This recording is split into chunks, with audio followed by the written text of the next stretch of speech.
What is up, guys? It is the Sports Nerd Bradley Walker, and welcome to the Walker Report, part of NGSC Sports. Guys, remember the website. It's ngscsports.com for all your current sports content. If you did not last week, yours truly is going to be covering USF softball, USF baseball, and USF women's lacrosse this year. I got credentials for all three, so I'm going to be a busy man the next couple months for that. We are part of Mancini Media, the Game Winner Sports Network. We are part of Snowman Multimedia. I want to send my prayers out to Brian Snow. I saw a post on Facebook. I want to send my prayers out to him, to a speedy recovery. I'm hoping to have him on here one day. I know he's always been interested in coming on here. We are also part of Sports Alliance of America Incorporated. Happy Thursday, guys. Cannot believe we're in the second month of the year already.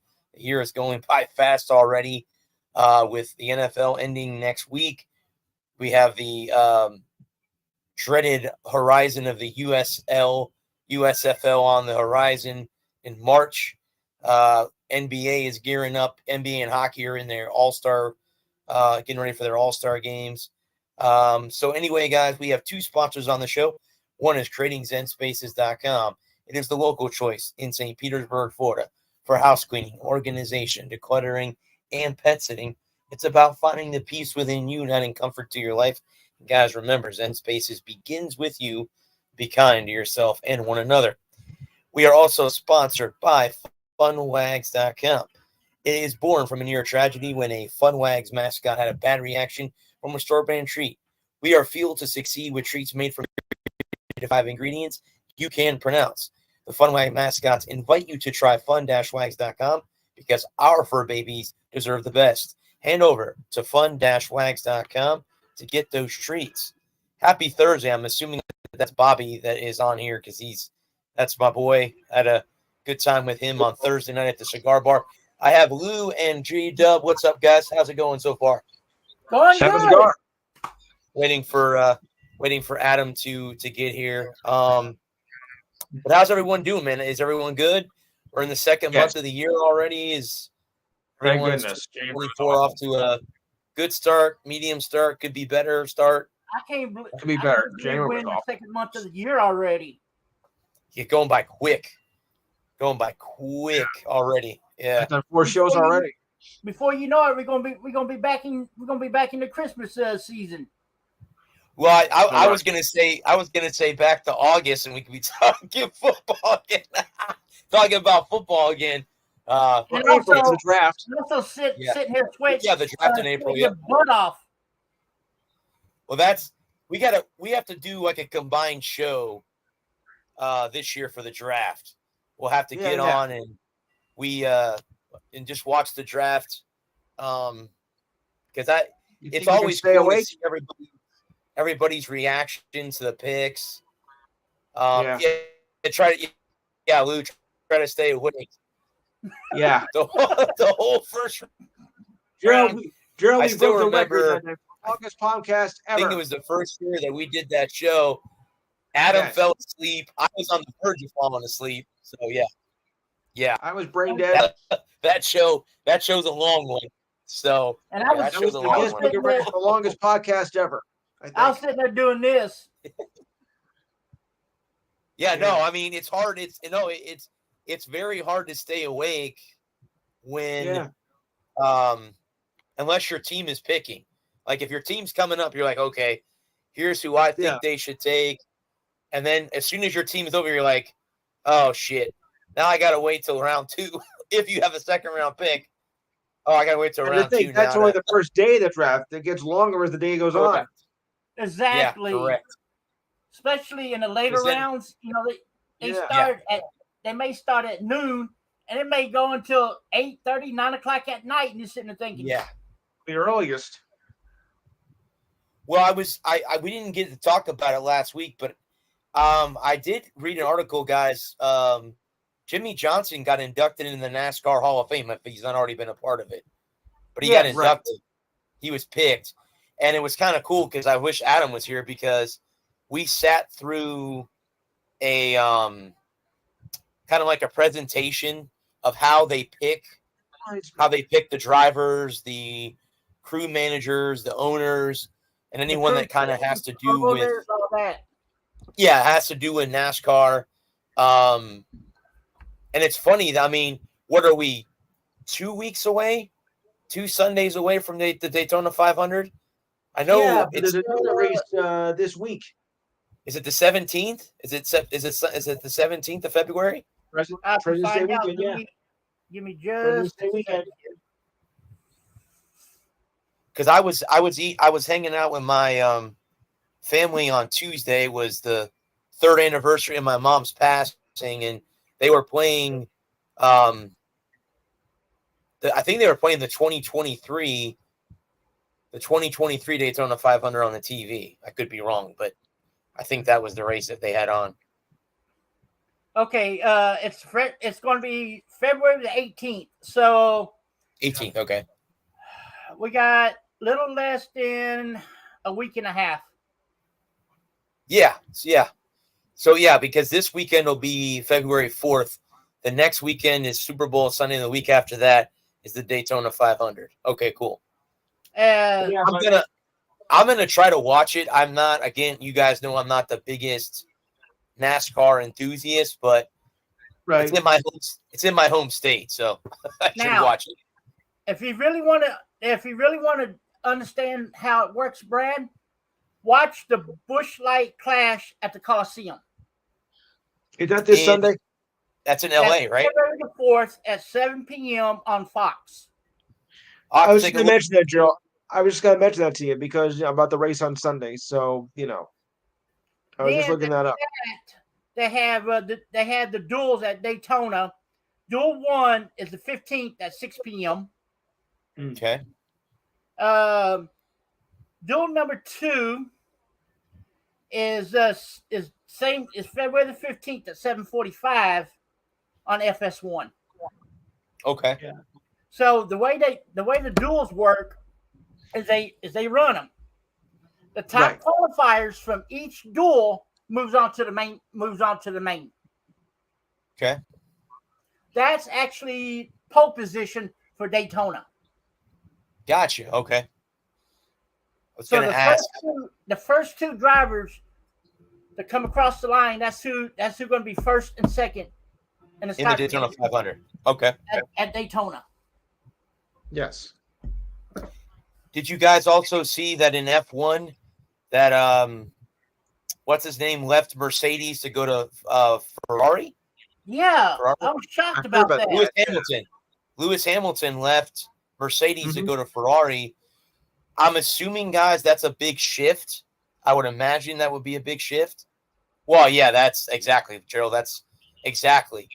But I'm assuming Ferrari offered him more money. I would assume. Well, he was. If I remember last year, he was talking about he didn't know if he was going to re-sign with Mercedes or not. He had talked about that a season ago. He re-signed, and he told them, "I don't know if I'm going to re-sign with you guys." Obviously, that's a no, because now he's with Ferrari. So I'm curious: is anyone going to be able to stop Max Van Stappen or whatever his name is? He won the championship this year, right, in F1, right? The only one I see really can give him a run is Bobby Rahal. Yeah. Okay. I'll have to try to watch Le Mans this year. That's the day of that's the Indy 500 and the Coca-Cola 600, right? It's all on the same day. Those 3 races are all on the same day. Monaco. Yep. Monaco. Yeah. Breakfast, lunch, and dinner. How did you know? Yeah, Guys, as soon as that went off, I'm like, that's got to be his dinner call. the driver has dropped it off. Not yet. But if you really want to watch a good race, Brad, watch the Brickyard. Okay. Those boys in Indy, when them boys run the Brickyard, they get whipped out there. Well, the 2 tracks that I always wanted to go to, and I still feel bad that I flew all the way to Charlotte and Adam paid for everything. and it rained, and I didn't get to see a race. But I got to see the Hall of Fame. Well, you know that saying, right? Shit happens. It does, but the funny thing is, the year before, I wanted to watch Monaco. I got up early, and it rained. It rained in that race, and I'm like, so if I go to the Indianapolis 500, it'll rain in Indianapolis for some. The rain follows me wherever I go on that day. So I'm like, okay, well, maybe I should just stay on. But the two tracks that I always wanted to go to, obviously Daytona here in Florida, but also, what's the other restrictor plate track?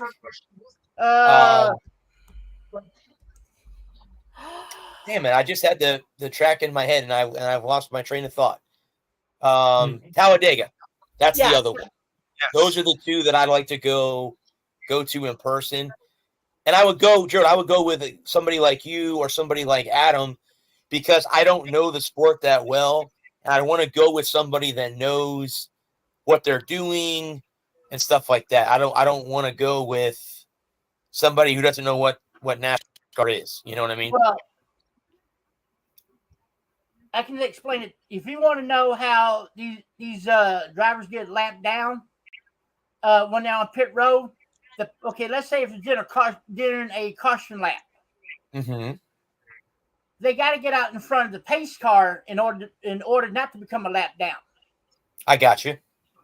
If a pace car comes by the pits before that driver gets out, that puts them a lap down. So now if it's under green, they have to get out before the car that's leading the race comes back around. So in like the end of Days of Thunder, when he tries to get out in front of the pace car, he doesn't want to become a lap down to keep on the lead lap. Okay, I got you. Exactly. Okay, I see the strategy. Okay, I got you. If you go a lap down, you can hope to get the lucky dog and get that lap back. If not, you have to race for it. Yeah. And getting a lap back by racing, that's tough. Yeah. Because you got you probably have 35 to 43 drivers out there that's going to try to stop you. I would believe so. Yeah. Yeah. I would imagine that you would have the leader would be the one that would want to keep you a lap down, because I've seen results before from races that guys finish 2, 3, 4 laps down, where you're now. Here's my question: once the checkered flag, once they cross the finish line, the checkered flag is waved.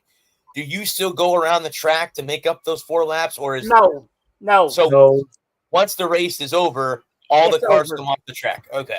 Well, cool. Actually, if you watch them after the race is over with and they're going around the track, that's actually a cool down period. They're cooling the motors down, cooling the brake rotors down. They cool everything down before they come down pit road. Okay. Because you don't want to park a high performance car like that while it being hot. Yeah, I would think so. Okay. Because you're talking about anywhere from 750 to 800 horsepower under that hood. Mm-hmm.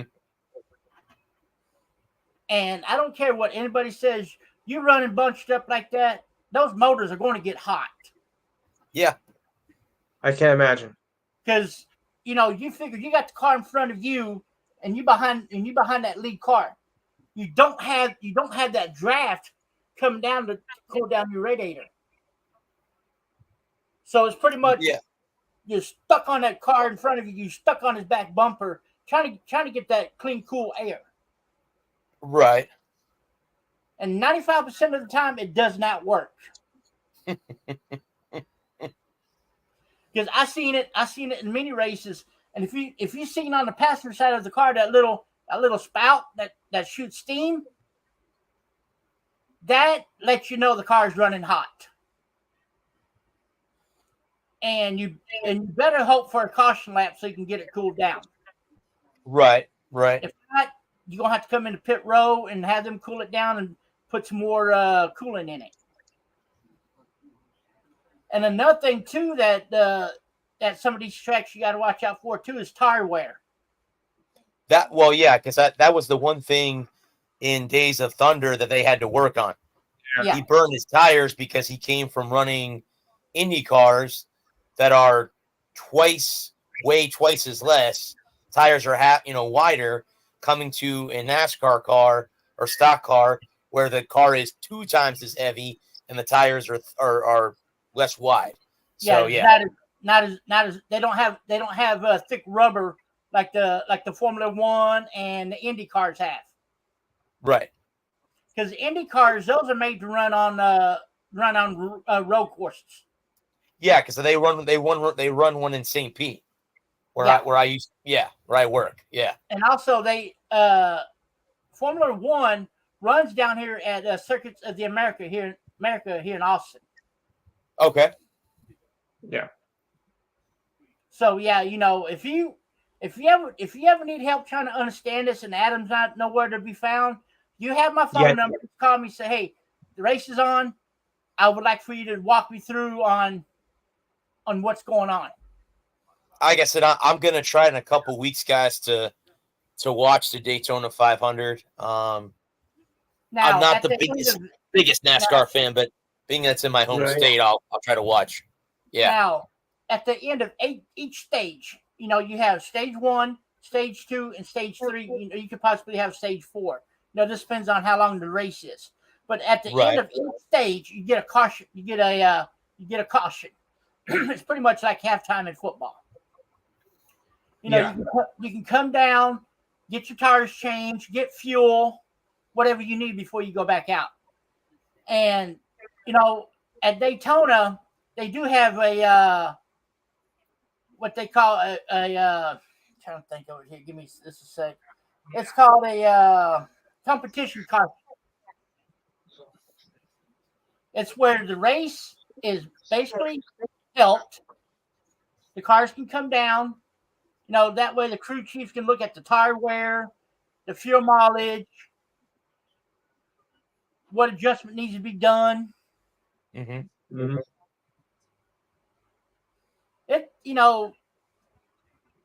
It's going to take you a while to really learn the aspects of NASCAR.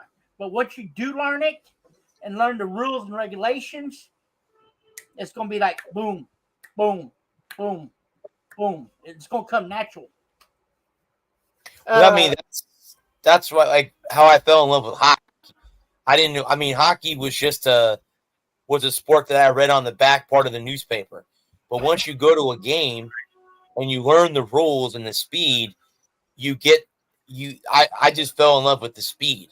That's what I fell in love with hockey is how fast these guys can get off the ice and 5 new guys can get on. And I'm one of the traditional hockey fans that go to see goals, not fights. A lot of people go to see fights. I want to see goals. I want to see ESPN Sports Center goals. I don't want to see fights. Yeah. But hockey's a fighting sport, so you can't do anything about it. But of course, I went to a fight. I went to a fight. A hockey game broke out. So okay. Well, the one thing, Lou, that I haven't seen in person yet that I want to see at a hockey game is a goalie fight. I have yet to see a goalie fight. That'd be interesting. So I want to see one of those. Guys, I'm going to kill my mic just for a second, but I'll be right here. Cool beans.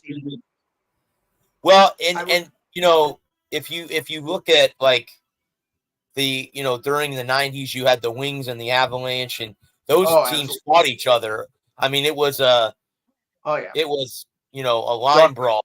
They would fight. I remember those fights. I remember those games. Yeah.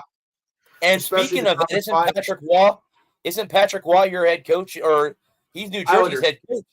Islanders. That's right, the Islanders. Okay, but they haven't had much luck so far. They haven't won a game yet, I don't think. So he's taking over. So was it just that bad that they changed coaches mid-season, or it wasn't that bad? But there was, I think, some other problems along the way, just like some other coaches that got fired for a terrible decision and whatnot.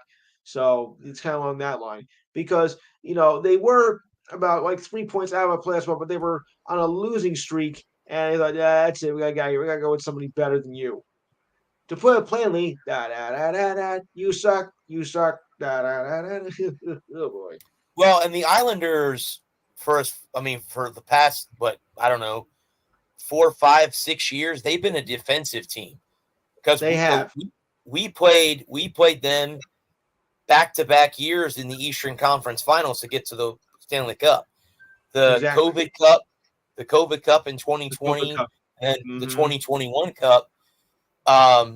We played them both times. We played them in the Eastern Conference Finals. I remember. And again, they will hold. I think they have a record that it will never be broken. I don't think you'll ever see a team win 4 straight Stanley Cups. Not in this generation. Montreal did it. But I'm referring to recently. Like, okay, now that we have free agency, I don't think you'll ever see that happen. I just don't. No, never. Okay, Brad, before I go, you said you wanted to talk about this Vince McMahon thing. Yeah, so I watched a video. I watched a YouTube video today. It was actually, it wasn't a sports. It was a law, and I happened to catch it. And they were talking about how he forced this woman. They were neighbors to start with in Connecticut. That's how they met each other. And then he then started to give her attention in his underwear. And then he hired her at the WWE. And then the shit hit the fan. He forced her to have sex with him, John Laurinaitis, with talent. He shared photos and videos of her on the WWE staff. Also, she was forced to have sex with Brock Lesnar. Oh, see, I heard the whole thing about Brock, and I wasn't sure if he was involved in this or if it was something else. So, yes, but he's not named in the lawsuit. Is he the one, Gerald, that it's the WWE superstar that hasn't been named? Because the guy on the YouTube clip, I'll have to send you guys the link of the clip that I watched, but he said that there's a WWE superstar that isn't named, and you just said obviously that's who it was. That's I wanted to get you guys' opinion on that, because if it's true, he's an absolute piece of shit. If it's true, again, we live in a country where you're innocent until proven guilty. But if it's true, him and John Laurinaitis are in prison for the rest of their lives, because there's no way they get out unless they settle with her before they go to court, which could happen too. So here's my thoughts on this whole thing. Vince is a scumbag. Oh, no matter what. And how does pee off? And if he wasn't guilty, why did he settle to pay her $3 million? Yeah, that's very true. That's a good way to look at it. Only $3 million. Why did he step down from the board of directors of TKO, the company that bought WWE? Come on now, there's 3 red flags right there. Yeah. Because if you're not guilty, you're going to be like, look, I'm not giving you nothing. No, you have to prove it in court. Right. But giving her that money, stepping down from the board of directors from TKO. And this could also cause other victims to come forward too. And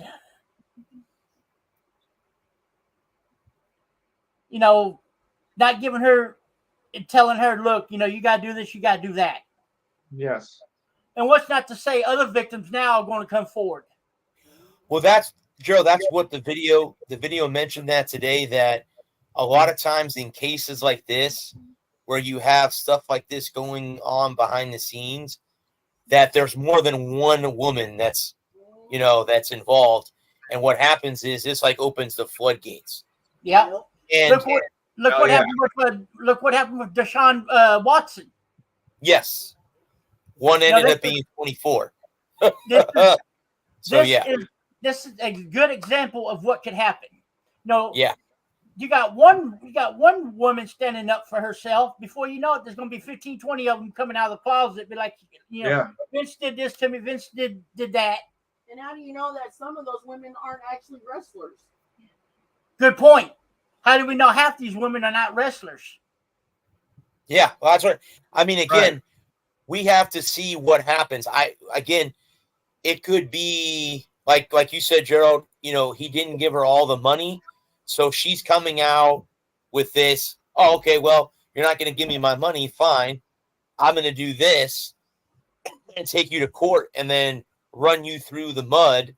So But we then don't know. again- I mean, again, I'm not saying he's guilty. What I'm saying is, if he is guilty, he's a piece of shit. That's But then again, beyond. Say that again. you got to look at what's going on. Okay, he stepped down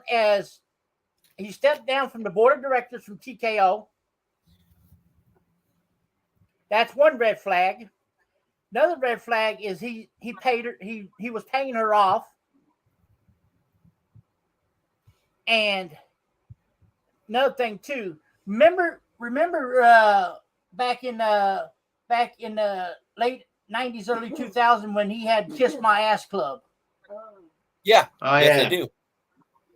That right there, that should have been the telltale signs for WWE management to be like, look, man, there's something wrong with this dude.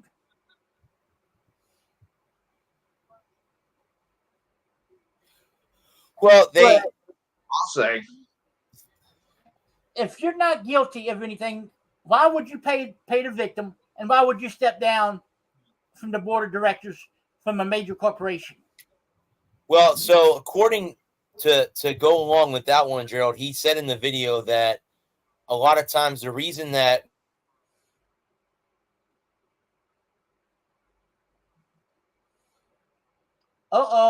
Brad froze.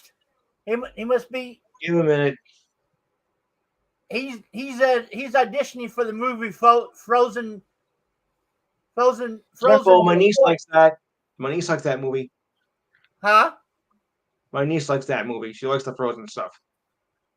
But Lou, you get what I'm saying though. Yeah, I know. the internet went down. There we go. We back? Yeah. Everybody yeah, back? Cool. He But, said something along the lines of he stepped down because he was afraid he was going to cast a dark cloud. I don't really know if that's because of that reason. If he's not guilty, why is he thinking like that? But he's guilty. That's why. Yeah, that's exactly why. That's exactly the point. Because I tell you It's what, not if rocket science, a woman comes forward and said, "Look, Gerald did this to me. He did that to me," I'd be like, "Look, I'm innocent. I see you in court. I let the court do my talking." Right. Yeah. No, I'm not going to sit here and pay. I'm not going to sit here and give you money. No, I was trying to shut her up. That's what he was doing. I'm not going to sit here and give you anything you want. And I'm not going to step down from my position on the board of directors of a major corporation. Yeah. He's guilty as charged. Yeah. Yeah. It's going to be interesting to see if. And also another thing too, if he was not guilty, why did Stephanie McMahon leave? Why did Shane leave? Interesting. Yeah. Am I frozen again? He knows he's guilty. He knows he's guilty. But like I was saying, Brad, also if he's not guilty, why did Stephanie leave WWE? Why did Shane leave WWE? Very true. Yeah. It's written all over. They got out before the shit got deep. Yeah. To put it this way, it's 3 words: guilty, guilty, guilty. Guilty as charged. I think the scumbag should be thrown under the jail. How about life in prison? Yeah, he enjoy prison. I was thinking of something, but I'm gonna keep my comments to myself because it's not something you want to say over air. Right. But Brad, you know where I'm going with that. Yes, I do. They'd be passing him around for a carton of cigarettes and a case of Snickers bars. You forgot the blindfold too. Yep. You forgot the blindfold. He'll get the Shawshank Redemption treatment. There you go. Main character got in the first part of the movie. So yeah. No, if he hey, how y'all doing? If he goes to prison, he won't be in general population. Oh no. There's no way. No way he'll no. put in the general population. It No. won't happen. It won't no. happen. So because also, He's doing it, buddy. and also you got to think too, you got people in there doing life. Yeah. So they figure we don't have nothing to waste. We don't have nothing, our lives are pretty much already over. Because we're never going to see the daylight again outside these walls. No. correct. So one moment, Vince could be there. Next minute, where's He's he gone. at? You're a goner. Yeah, supposedly, I guess too that Linda, his wife, Linda McMahon, found she had said she was going to say something to Linda, and he stopped her from saying anything to Linda because he felt that if it came out, it would ruin WWE. No matter what happens, if he's guilty, it's going to ruin the corporation anyway. Like the company's already ruined anyway, even if they're not going to be able to recover from this, even though he's not a major part of the organization anymore. Still, it's still going to be a bad light on WWE in general. So, yeah. Oh, sure. And Vince McMahon was a cancer to his own creation. Yes. Correct. Yep. How would you be so stupid? He is the reason why WWE went down before Triple H took over. Right. But he is the reason why it became a global success in the first place. And now he has destroyed himself. Yeah. He destroyed his own creation. Yeah. What a Woo-hoo! It's on the way. Yeah, I just gotta wait for it to get here now. he single-handedly destroyed his own creation. Mm-hmm. That his dad built. Vince Sr. was the one who put it all together. He basically tore down his father's empire. And I don't know if y'all heard this or not, but starting next year, which is 2025, Raw is going to be moving to Netflix. Yep. Yeah. Streaming only. SmackDown will be moving to USA. Yeah. NXT will be moving to the CW. Jeez. CW. Well, they got enough already. The reason why this is happening because TKO that bought WWE also owns NBC Universal Studios. Universal. Right. I knew that. So they have the exclusive rights to WWE now. I mean, they got college football. They got, the LAV golf. They got college basketball too, college football. What do they want now? Kayaking or something? Come on. They got the Summer Olympics and the Winter Olympics. That's NBC. I'm at the CW.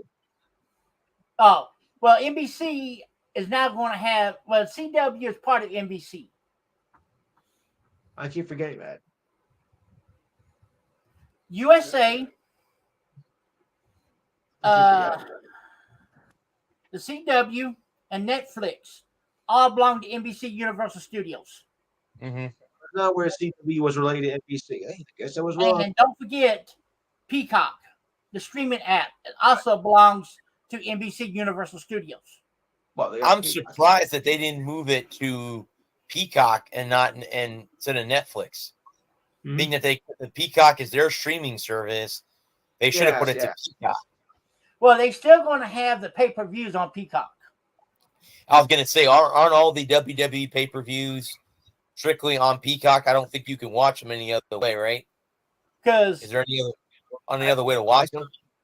you know, I've had people, you know, talk about this. Why go spend like $120 to get the pay-per-view on regular cable when you can get Peacock, pay something like $6 a month and get all the WWE pay-per-views. Yeah. And you can, if you miss something or if you're not at home to watch it, you can always go back and rewatch it when they do the replay. Right. Right. But on cable, you can't do that. No. I tell you right now. Well, on pay-per-view, you can't. I know you can't do that. It's the civilization, fellas.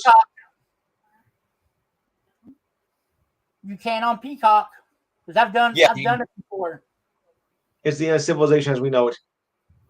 Well, that's what's going to happen is they're all going to move to everything's going to move to streaming services. There will not be any sports on national TV anymore. It'll all be streaming.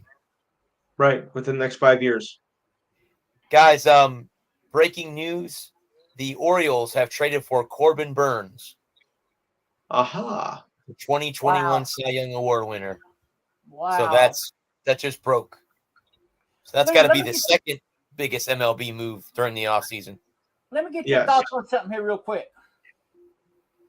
You know Dan Quinn left to take the Washington Commanders head coaching job. Got hired today. My apologies. Riverboat Ron may become our next defensive coordinator. Yuck. What's your thoughts on that? I gotta go throw up. Does that answer your question? That's going from good to bad. And ugly in the same day. Can I say that maybe the game has passed him up? And I like Ron Rivera, but the game may have passed him up, and that's why I still think they need to give it to Al Harris, the linebacker coach. Promote within. Smart move. Yeah. Because he already knows the defense. He knows the players. Why not give him a chance? Mm-hmm. I don't want another crap show like it was with Mike. I can't think of his name now. Mike. Last name started with a V. It's on the tip of my tongue, but I can't get it out. I think I know what you mean. No, he was. I guess so. I don't know, but Ron, he's past his prime. Yes.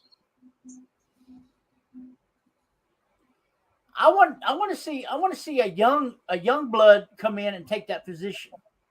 Well, it counts us out.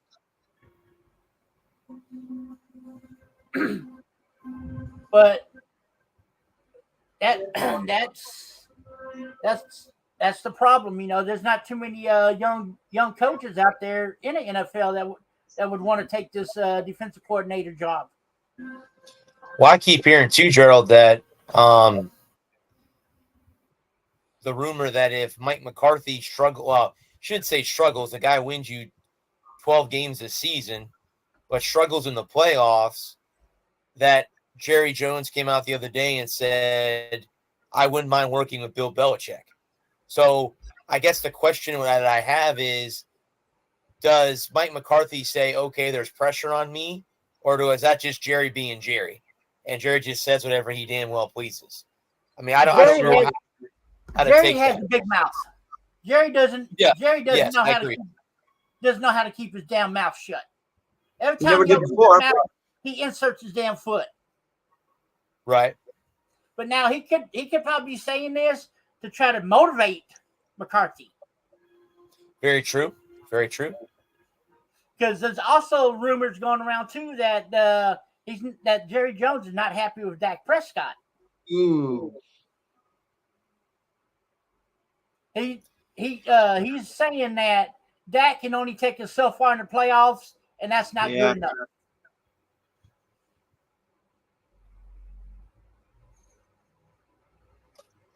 And Well, I be in mean, trouble I think it comes down to sometimes you have certain players and certain coaches that can only take you so far, and they Yes. can't get you over the hump. And that's basically There's- what Jerry Jones is saying about the Dak Prescott. Yeah. Yeah, I mean it. Dak has struggled in the playoffs. We've noticed that. So Okay. He's hitting all over the lane now. but yeah, I think I mean that's what happened here in Tampa Bay with Tony Dungy. He got them so far, and then John Gruden got them over the hump. Then he went on to win it in Indianapolis and kind of, said, "Oh, he can't take you to win a Super Bowl." Well, yeah, he did, because he won one in Indianapolis. It just took Peyton Manning to help him win one. But yeah, so I got my location on, so he should be able to find it. He or she should be able to find it with no problem.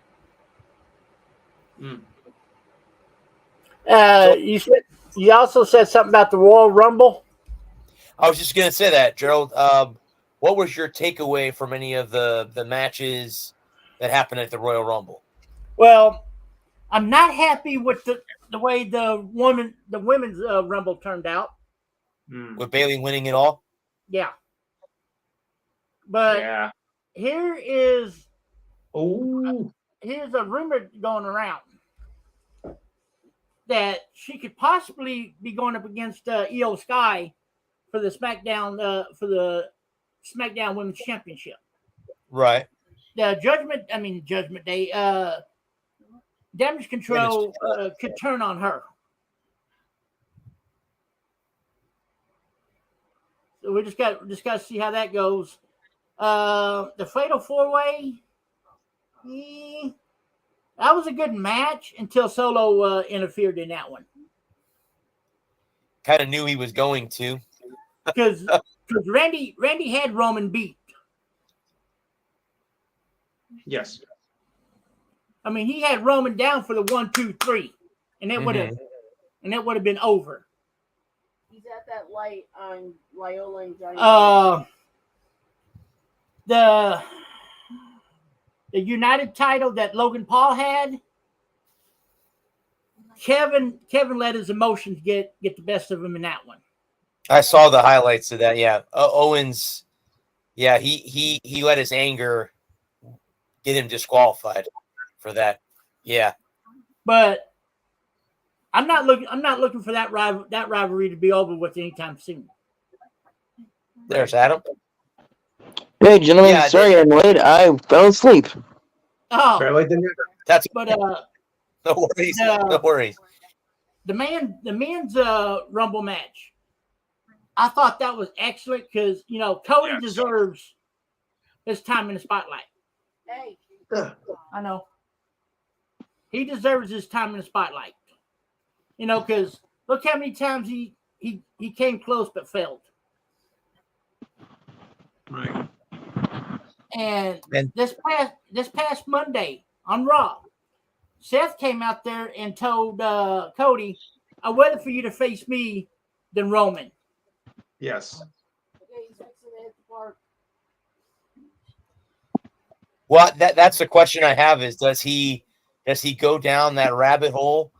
Does he get sucked in by Seth Rollins at WrestleMania, or does he say no? I'm going to go after Roman because there's more history between those two. Well, no, there's actually history between him and Seth. So it's interesting to see how it will go. How it will go. That's going to be the interesting part. Guys, I'll be right back. Okay, no problem. Dinner's almost here. I'm just curious on which way Yeah. it'll go. Does he go after Roman and the beginning of the bloodline begins to crack the rest of the way, or with Solo helping Roman, does The Rock screw Roman Reigns at WrestleMania or at Surprised with that at all. or yeah? I mean, that's the question that I have is which way is it going to go? So I'm curious about that myself. As this soap opera continues. Yeah. Well, I mean, the only ones that know the answer to that question is the writers and how they want to Yeah. portray that and which way they want to go. Mhm. But before you got on here, we were talking about the thing that's happening with Vince McMahon. I watched a YouTube clip today, and actually, it wasn't even sports. It was a law, like a lawyer type thing. Yeah, where he reacts. Breaking it down to like the 5 things that could make him guilty of he did do this. It yeah, if he's guilty, he's in deep trouble. I mean, Yeah. I mean, Yeah. I know he's a celebrity. He even if he goes to prison, he won't be in general population. That's not going to Well, happen. he's like You know. 85, 86 years old too. Yeah, he's got to be in his 70s. I would yeah. imagine. thought he was 85. I want to say 85. 85 is the number that comes to my mind. Let me Let see. me- Let me see. Yeah. So even if he, that's a rough road to hoe. Let's see here. Boy, if I could type, it would be amazing. He's 78. Okay, I thought he was okay. 78. Still at 78. That's gonna be a, Not very long. I mean, and it's also really rough. 70. If he does come down and catch a charge and gets convicted, 78 is a long, not exactly a spring chicken. no.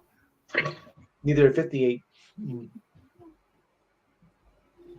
And, what he's being accused of is some right serious stuff.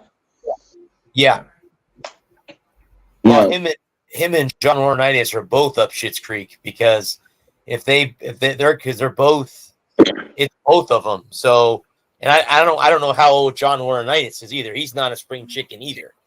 So no, I think he's in his mid-50s if I remember right. And he's married to Brie and Nikki Bella's mom, if I'm not mistaken. Mm.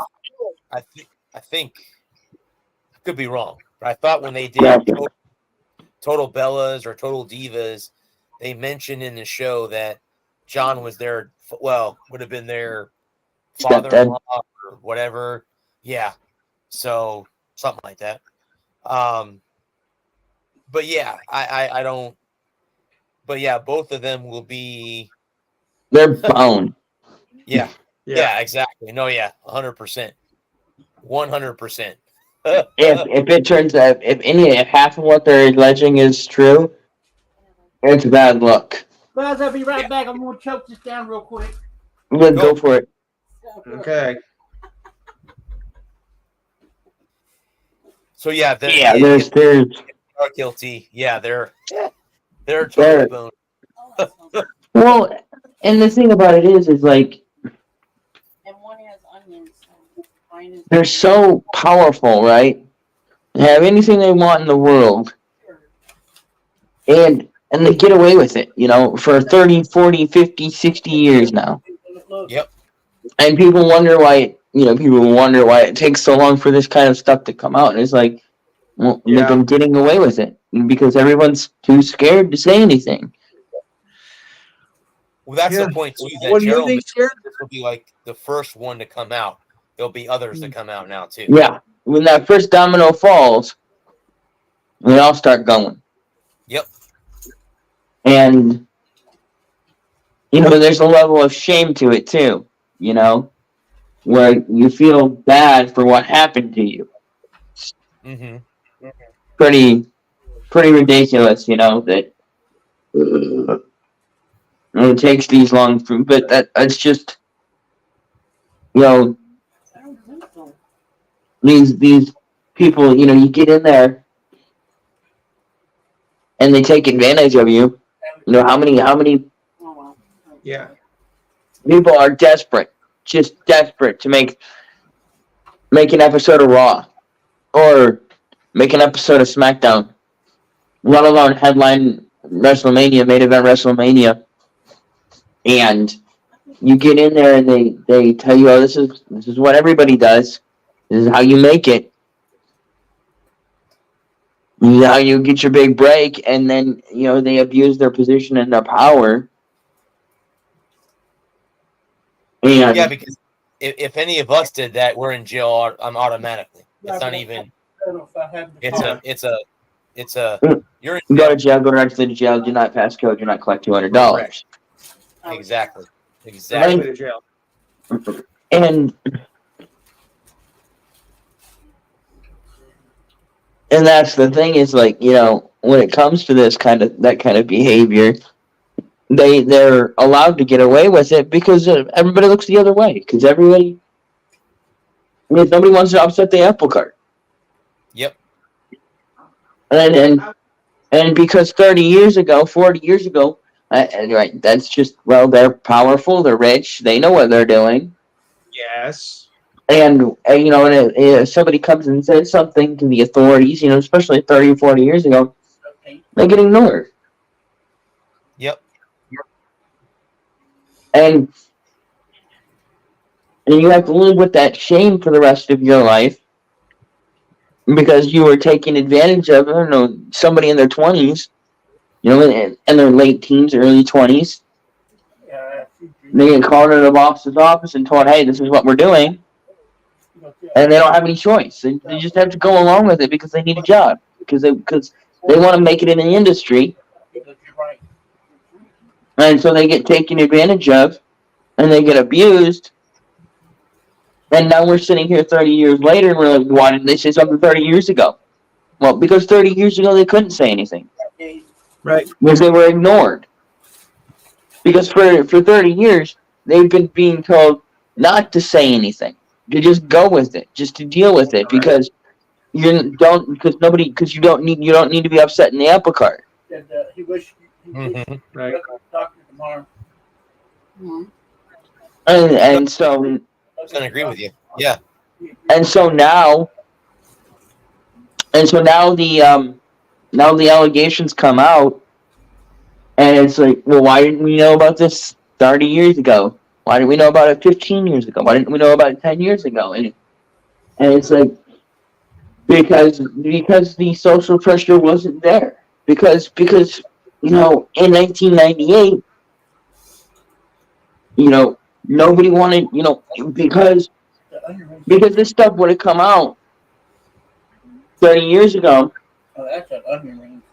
it would have sank the WWE. Yep. Because in early 98, they were on the verge of collapse. They were losing. They won. It was like 84 weeks in a row.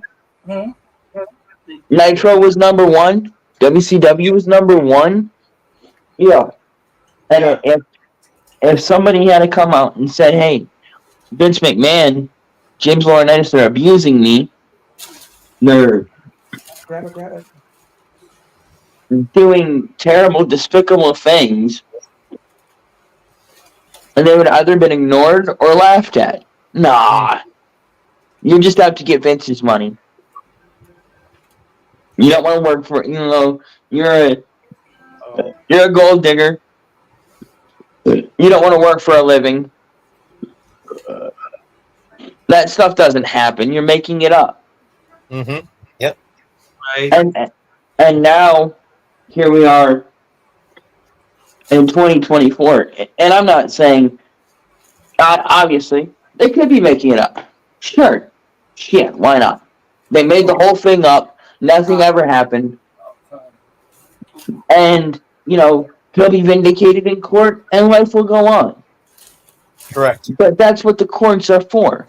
And this is why I hate criminal charges, criminal investigations into serious allegations, and everybody's got to have their 2 cents.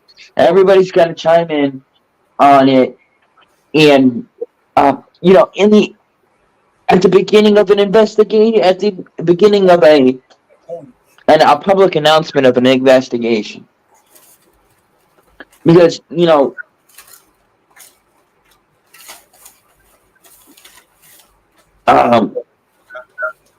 we have to have a comment. We all have to make a comment. We also have to make a statement.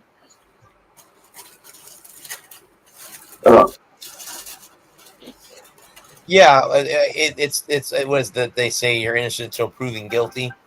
So she could be making it all up too. We don't know until That's true. They may want the money. court happens, or if they settle with her outside of court, that could happen too. She could say, I want, I don't know, $500 million, and then I'll shut up. Okay, here you go. Check, done, over with, whatever. Yeah. Just depends on if she settles or not. And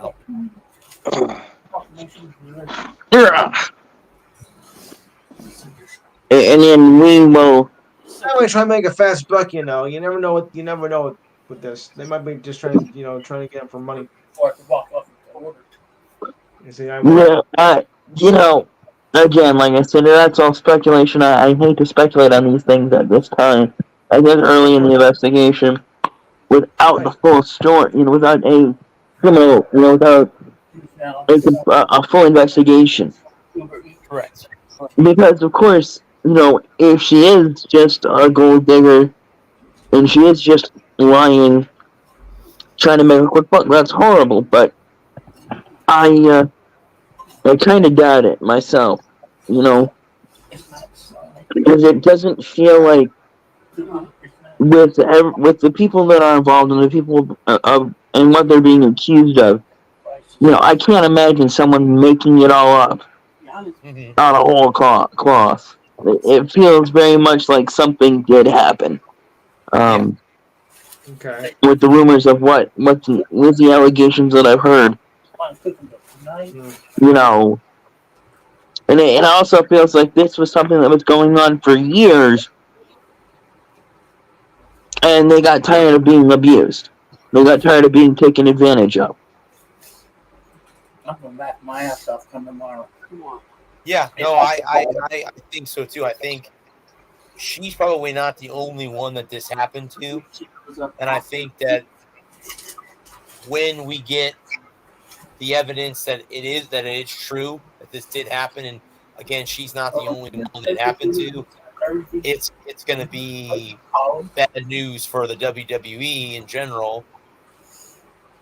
But they've avoided it because he stepped down on the board of the organization that bought the WWE, which includes Dana White.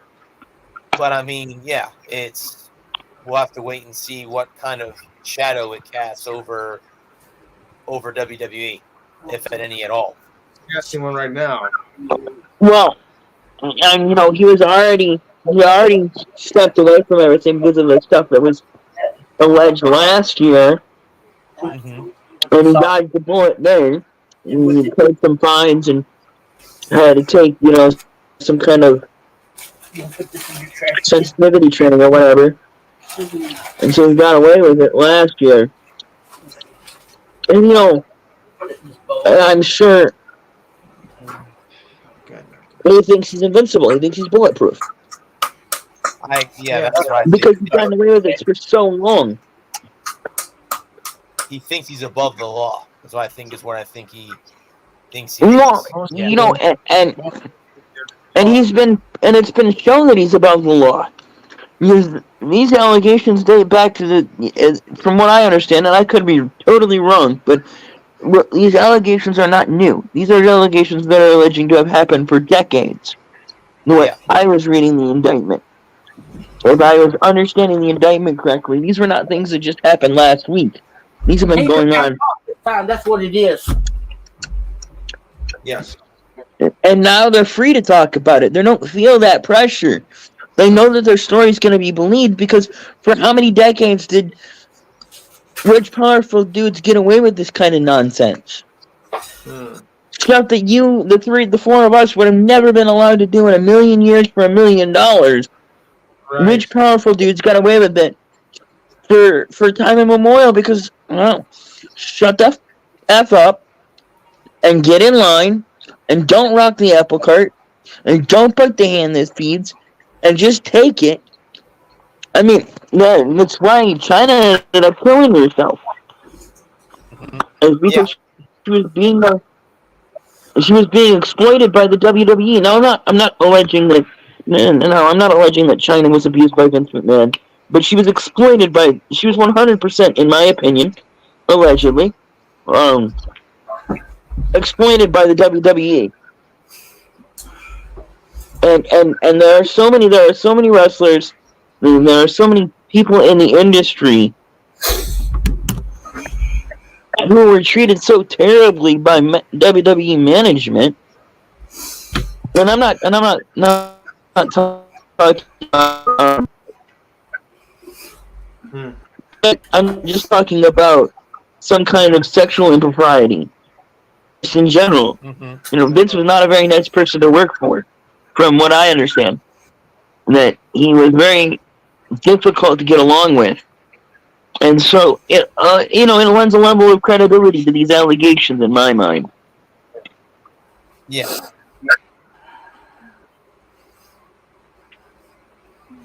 Yeah, when somebody ruins the credibility, that's pretty much over. And I think Vince McMahon has done enough to his own reputation over the last 30 years that it's not hard to believe that these things happen. In my mind. Now, as someone, obviously I'm no WWE insider. I'm no wrestling insider. But I look at the landscape of the WWE, and I look who's gotten pushed and who hasn't. And I easily can see Vince having abused these girls. I'm sorry, I don't know. Oops. I'm trying to keep it in the allegedlys and the and that kind of cover your rear end kind of Yeah, Adam, I got a question for you. I got an answer for you. What do you think about Dan Campbell now?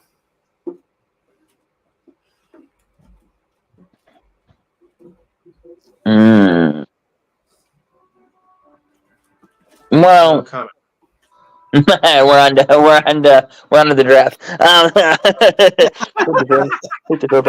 No, you know what? He's got Bill Belichick answer to the question. Yeah, I'm giving you the old Bill Belichick. We're on to the draft. No, I hate him. I love him. I hate him. Because I've always been a Dan Campbell hater. Until last Thursday when we were here on the show. And, at half, I'm right there. I'm like, yeah, this is super, Okay, so the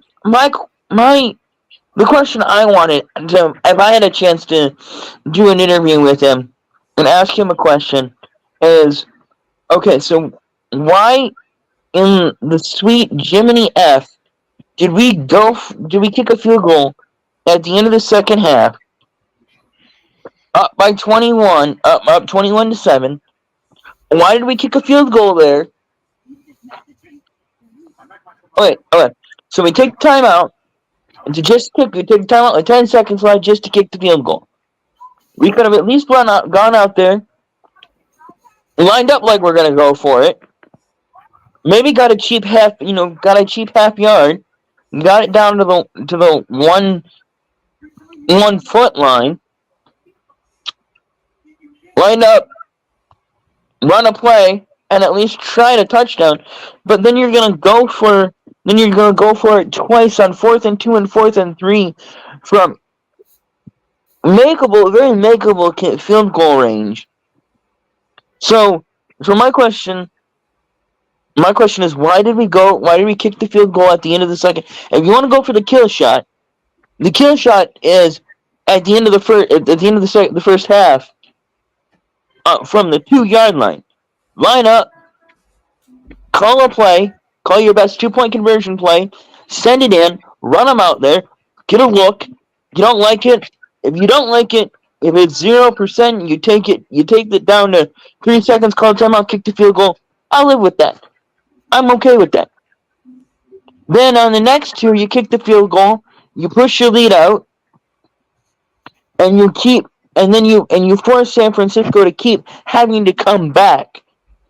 And there's things that, there's a questionable decisions, but Dan Campbell can't do anything about a circus catch. Off a guy's face mask, up in the air. That's not Dan Campbell's fault. One thing I got against Dan Campbell, Hmm. and Adam, you agree with me on this. I think it was like in the third or fourth quarter, y'all had a chance to tie the game Mhm. Right. and go into overtime. And he chose to go for it and got stopped. What idiot would do that? I mean, any coach I would think he's an idiot. that was in their right mind would be like, okay, it's 34-31. No, it's like maybe a minute No, game. Let's go ahead and kick the field goal, play Yeah. overtime, and win this thing. no, it was 24. It was 24-27 at that point. You could have tied it up at 27, And played into overtime. and then the next touchdown, and then that touchdown they get at the end of the game ties it up and sends it to overtime. Yeah.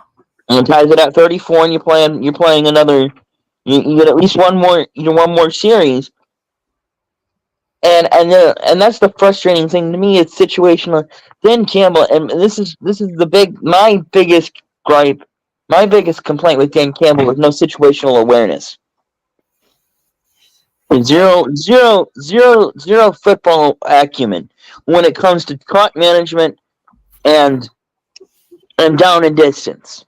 On 4th and 2 from the 25, 28, whatever it was, I'm sorry. I understand in the regular season, and I understand live by, we're gonna live and die by how we play the game. Where we go for it on 4th down. Ooh, sorry. All four of us right here know, because we've been watching football long enough to know you don't leave points on the field. Not in that No. situation. I understand in week 5 when you're, so there was earlier in the year they were playing the Chargers, right? And this is something. Shout out to JR Gator 9. If you don't watch his stuff, you should. You're doing yourself a disservice. You're not watching his channel. Check him out. After you're done here, go check him out. But he does a series called Dumb Decisions. And he was talking about, he was pointing out that in the Chargers game earlier in the year, they went for it on 4th down, like 4th and 2. I don't remember the exact scenario, but were playing the Chargers. In the last 5 Chargers drives, they could have gained 385 yards. The most yards they could have gained was 385 yards. Yes. And they gained exactly 385 yards and 5 touchdowns. So it makes sense to go for it. In a situation where you might kick a field goal, you might go for it. But the problem I have is that the 2 kicks were 46 and 48 yard attempts. And if your kicker's anything over 80%, to feel comfortable from 48 to 50, 80%, I feel comfortable with that. I'm okay with letting it ride. Let your kicker go out there and make a kick, give your defense back the momentum, and that's when it was 24-10. I really think that you gotta, just go out there, kick the field goal, make it 27-10, force San Francisco to have to come all the way back again, and keep them on their heels. Because even if they do make that ridiculous circus catch there, it only makes it 20. It only makes it 17. It makes it 27-17. And then you can get back into your offense. You can do everything you want to do. You're protecting a 10-point lead. You go down and you drive and you kick another field goal. You make it 30-17. And then, and the other thing, because I was on the phone with my mom, we were watching the game together again, And the thing that I was telling her, it's like the most heartbreaking part of it for me was the fact that you had a 17-point lead in the third quarter. Right. And I think I was just so devastated. It's like I could have lived with a back and forth game. If it had been 34-31 and it had gone back and forth and back and forth and back and forth, that would have been a very fun game. It would have been very enjoyable. But when you piss away a 17-point lead in the second half, Yeah. it's just frustrating. And and you just have to wonder what's going to happen next because Dan Campbell's not going to learn his lesson. Dan Campbell is going to remain the hyper aggressive meathead football guy he is. Mm-hmm. And I don't think he's not a great football mind. He's just a big dumb meathead. And that's the other. That's what they call Pollock. Mm. Watch it there. Watch it, Adam. Watch it now. Well, you are a meathead. What? I said that's what they call Pollocks or meathead. No, that's no. If you go back and watch Archie Bunker, All the Family, that's what he called his son-in-law was a meathead, and his son-in-law was a Pollock. No. Well, you are. What are you talking about? That was 100 years ago. You called Dan Campbell a meathead. Because he is a meathead. He's a big dumb meathead. I was making a Or a joke. dingbat. I was making a joke, Adam. No, we'll talk about that. We'll talk about that later. When we go off the air, I won't. No, because that's. I wasn't. No, that's. No, because. Kidding. No, listen. I understand you're kidding. That's okay. That's okay. But no,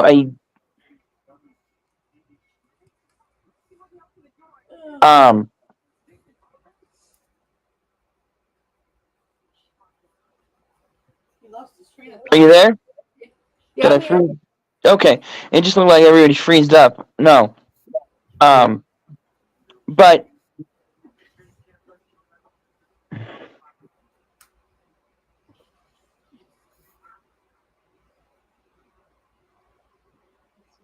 Dun, dun, dun, dun, dun, dun, dun, dun, dun. But that's that's been my problem is he's not a great. I don't see him as a great football mind.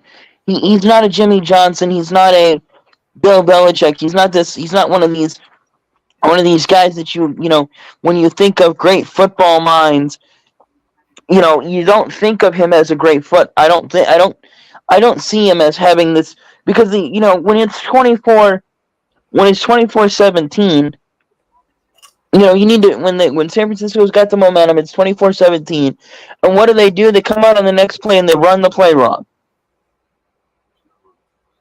And that's 100% on the head coach because you got to get in there and get into the offensive huddle and get everybody calm down, get everybody on the same page, get everybody, knowing what we're supposed to be doing on this next play,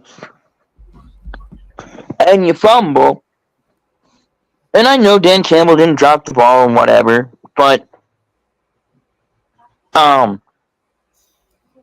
what happened is that they zigged when they should have zagged.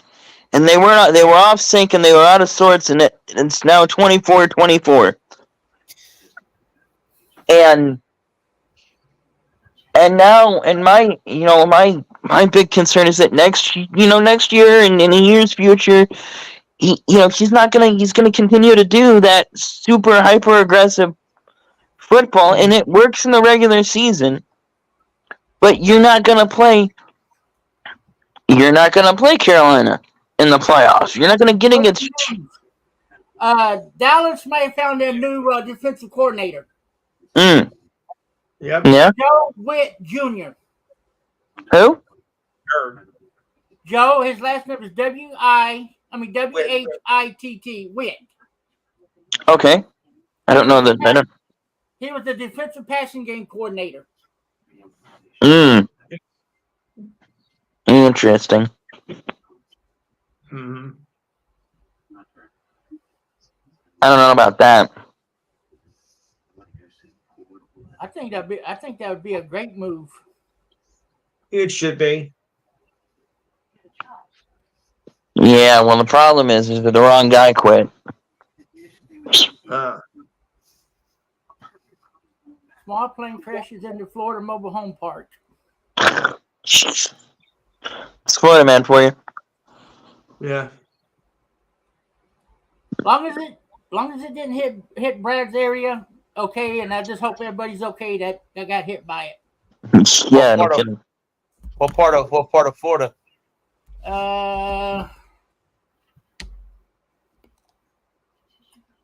Let me pull it back up here.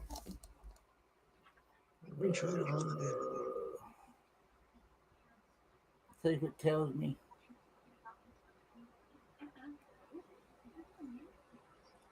It doesn't. Wait a minute. Let me back it up here. But yeah, I don't know, guys. You know, because it's like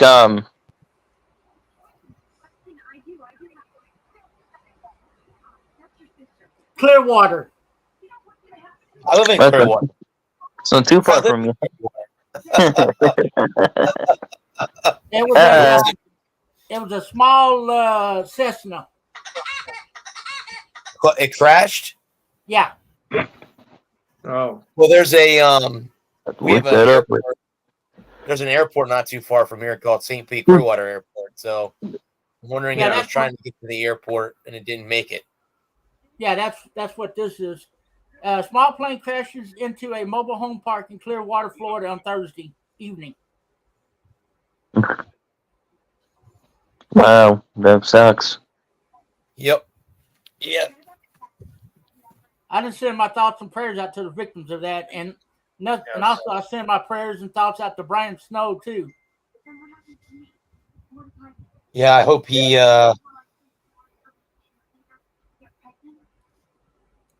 okay. He saw his video on Facebook. He was asking for prayer, so I know he's had some health issues too. If you watch him, I watch him on TikTok, and he explains a lot in his videos on TikTok that what he's been going through. So yeah, he's a good guy. He's I will say this about him, he's not the biggest LeBron James fan. I will say that right now. He does not like LeBron. LeBron hater to the core. Yep. He hates LeBron James with a passion. Yeah, he will be the first one to tell you that LeBron can go straight down. Yeah.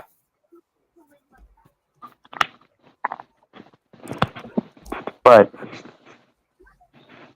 yeah, so I don't know. You know, at the end of the day, you know, I understand. That's my big problem with playing it's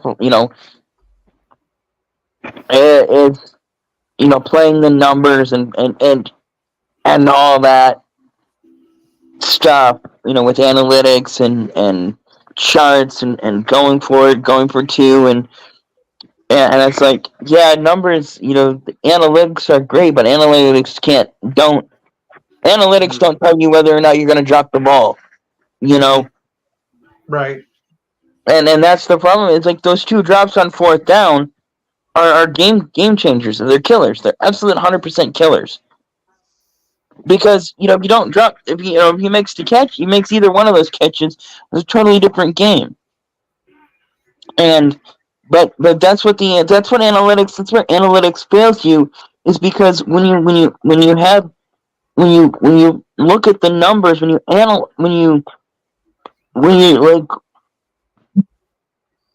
analyzing it, you're looking at trends and patterns, and you're looking at too large of a sample size because not every team has San Francisco's defense.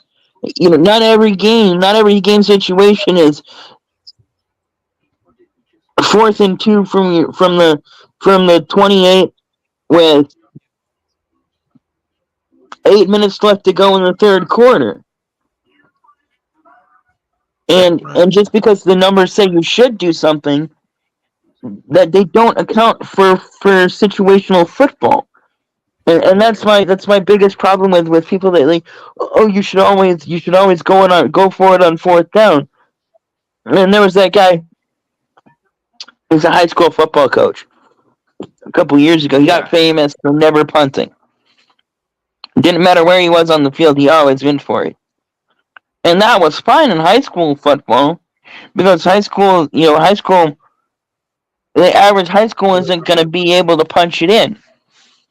Then he gets a gig in FCS football. He gets the Campbell job, and he's there, and they win their first game, and then they go 0-10 and get thumped in every single game because he's trying to. He's gonna, his never surrender attitude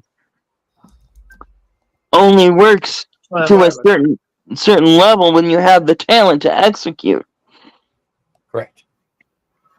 Right. And the take no prisoners, big dumb jock football,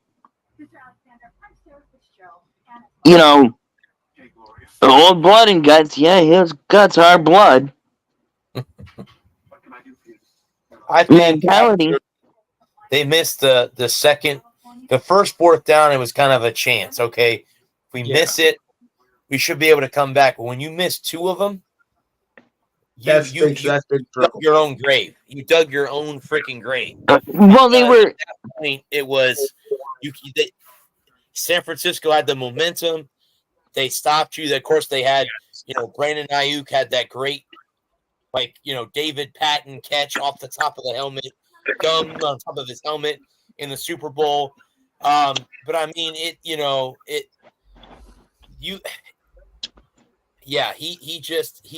his aggressiveness overcame his thought process. He should have took the 6 points on those 2 4th downs and left it at that. And we probably would be talking about them going to their first Super Bowl in franchise history, but instead now we're either going to see Kansas City win their 5th or 4th. Yeah, 4th. 4th, and either San Francisco win their 6th. So San Francisco can tie Pittsburgh and New England for the most. So we'll see how that. Hoist it on your own petard. Yeah. And I understand that's what's got you there. I get that, right? And I understand that thought process, but I also would argue that you have to be situationally aware of what the situation is, what game you're in, for Christ's sake. This isn't week 5 against San Diego or LA now. And so you have to play smart. Especially after the first one, right? I can live with the first one. I can live with one. Yes, it's disappointing, but I can live with the first one, right? But the second one is unforgivable. It's 4th and 3. 4th and 3 is incredibly hard to get, and so it's a dumb decision. And discretion is the better part of valor. Kick the field goal, make it tight, make it 27, 27, tie it up at 27. Okay. And then give your defense a chance to just go out there and play football. Because if you go back and you watch the next drive, the San Francisco's next drive, right? Everybody's trying to come up and throw a big hit and knock the ball free. And San Francisco drives right down the field and scores, makes it 34-24. And then you got to have a touchdown.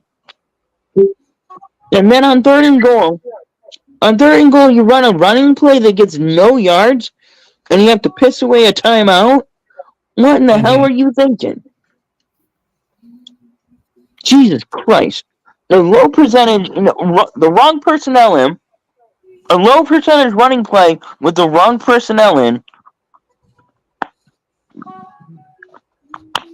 that picks up nothing and you have to waste a timeout. And then you have to go for an onside kick with 50 seconds left. You don't get it. Really ever done. You don't get it. You have no timeout. You don't have enough timeouts to stop the clock. And game's over.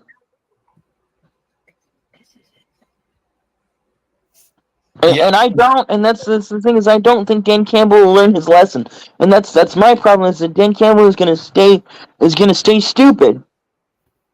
Yeah. In those big game situations, he might win a lot of regular season games, because you can win a lot of regular season games because those 50-50 moments are there. The other thing is that they gotta fix the secondary. Dear God, do they have to fix the secondary? Their secondary got chewed up all night long by San Francisco. All night long, San Francisco enforced their will in the long passing, in the medium to long passing game, in that 15-yard 20-yard passing game. San Francisco imposed their will all night long. And I do want to give San Francisco some credit here. I'm not saying that everything was all on Detroit, because San Francisco made some outstanding plays in the second half.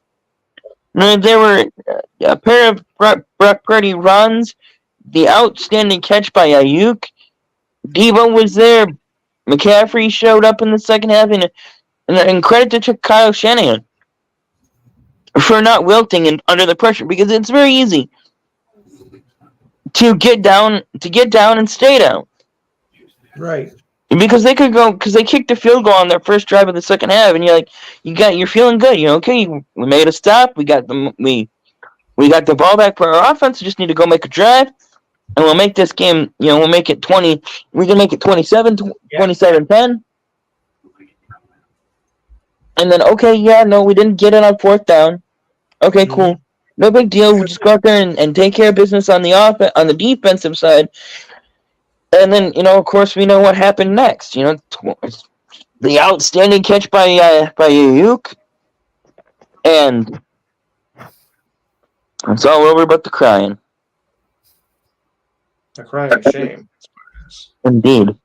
And like I said, if it had been back and forth all game, and to come down to it, and we had to go, and we had been battling and sharing the lead, and we didn't piss away a 17-point lead after halftime.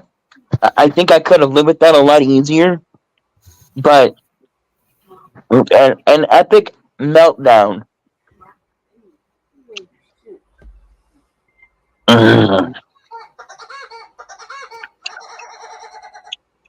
There's a lot to like about this team.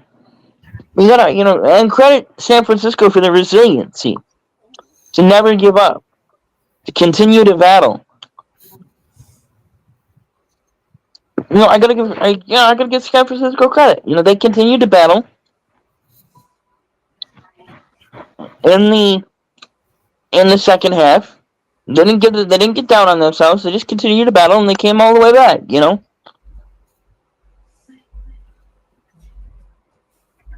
Well, they made the adjustments at halftime they needed to make, and Detroit didn't, and made little mistakes that became catastrophes. Let's put it this way. I think Detroit defense fell asleep in the locker room. They pull it, and that starts with the head coach being asleep at the wheel. Or San Francisco, or the 49ers got one hell of a pep talk at halftime. Yeah. Either way. And it can be both. I look at it, and I'm like, everything that happens, and it's a series of little mistakes that turn into giant mistakes. Yes. You guys are open and you throw the ball and they drop it. Oh, that's just I was so sure devastating. Detroit was going to win. I was so sure when they took up that big lead at the half, but then just before the half, that's when things started to unravel. And that's why I don't necessarily like a big lead at half. In those kind of games, and a big lead at half is a death sentence. It's a 3-goal lead in hockey. There's no worse lead in hockey is a 3-goal lead. Exactly. And and I thought if you were going to take the kill shot has to be at the end of the second quarter. When you know you're just going to go, even if you don't get it, you still got a 14-point lead at the half. You go in, you make your adjustments at half, and you get back out there. San Francisco gets the ball back. San Francisco gets the ball to start the second half. Yeah. And you go out and you make a stop, and you make it, and it's 21-10. It's an 11-point game with 10 or 11 minutes to go in the third quarter. You go out with your offense. Mm-hmm. And I think for me, and I guess if I'm the defense, I gotta look at it like, do you not trust me? Yeah. Speaking of that, Aaron Glenn, the defensive coordinator, still. I think did he interview for the Seattle job? That's the only job that's left over now. That Nope. Dan Campbell, the Washington job. So I know Ben Mike Johnson came back to Detroit. McDonald got the Seattle job. Right. Oh, okay, so there's no jobs left then. All the jobs are filled now. Yep. Yeah. Speaking of Days of Thunder, it's on YouTube right now. Is it? Is Is it available? Cool. Is it free to watch, or do you have to pay for it? No, it's free. Cool. Might I watch it later? That. What? Days of Thunder. Good movie. No, We were talking about that earlier. Yeah, it says free with ads, but hey, I don't mind the ads. Right. Where do you find it? It's on YouTube. Just put in Days of Thunder, and it pull up. I gotta find out how to get YouTube on my and everything.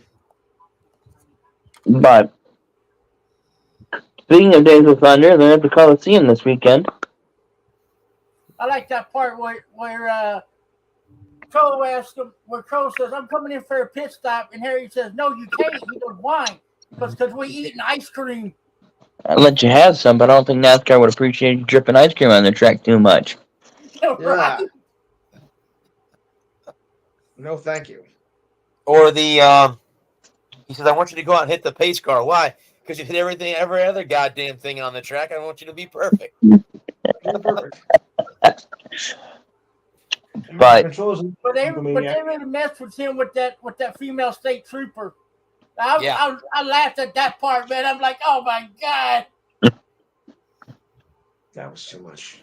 And then he thought that doctor was the same way. Yeah.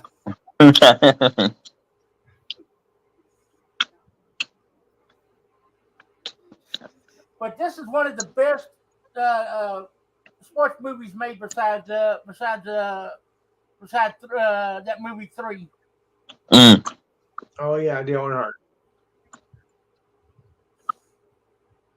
Where's the Richard Penny after that? I watched a TikTok about some guy rated his top 10 sports movies. You'd be surprised. Do you know what what he thought was the best movie ever made? 61. About really? Yeah, the one that Billy. It's not a bad choice. Yeah, the one about Roger Maris and Mickey Mantle. Roger Maris are running for a Babe Ruth record. Not a bad choice. I like that. I think that was his choice. Was 61. I think it was either Saturday or Sunday. I watched Little Giants on YouTube. There you go. Con game. I hated all those movies. that movie was funny, especially when when that one kid tells that big kid on the other team, if you don't get out of my way, I'm gonna make you talk out your butt. Yeah. When that kid Them's goes, fighting words. Yeah. he goes, it is possible. Yeah. Yep. And then when that one kid was standing behind that fat kid, and he let one rip, and then,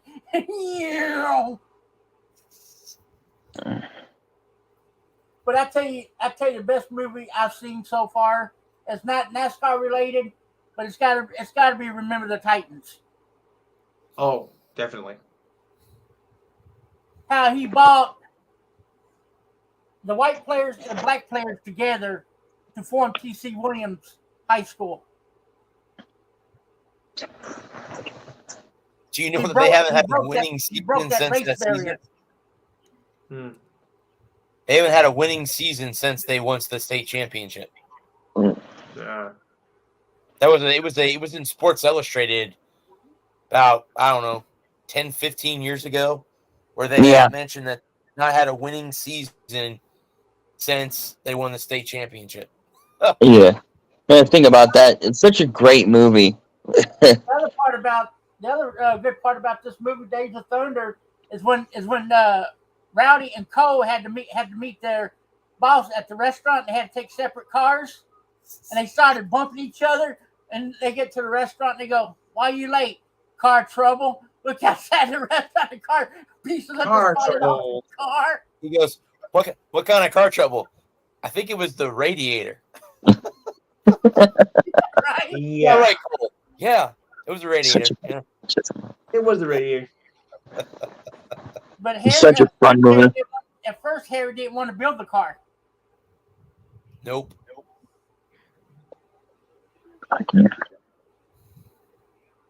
I don't know what you're talking about.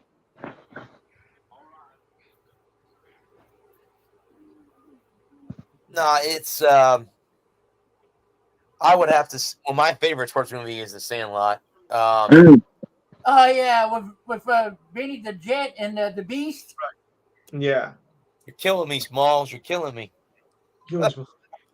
Although not a true story though. No, not a true story.